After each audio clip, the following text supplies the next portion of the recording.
let's talk about the tool you need to be using in ARIVE, especially with your borrowers, but you aren't, and that's email tracking.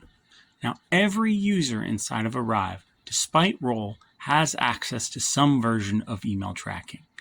All users in their user settings have email tracking that shows the emails that have fired from their account. Branch managers have access, as well as associate and company admins have access at the branch and company level for email tracking across the branch or entire company. And this is a searchable database, meaning after it initially loads all emails, you can search it based on the person it was sent to, text inside of the subject line, or text inside the body. Now, this is crucial, especially when trying to support borrowers who are having trouble logging into the system.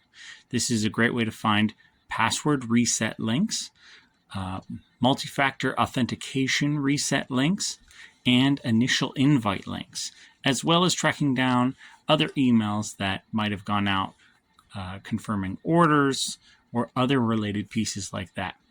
If your borrower is having trouble logging in or telling you that they never got the link, the first thing you should do is go to email tracking and see what emails have been sent to them.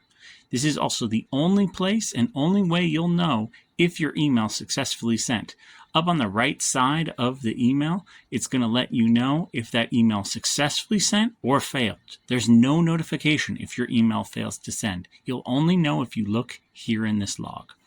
If this was helpful to you, make sure to like and subscribe or put a comment down in the bottom. Talk to you next time.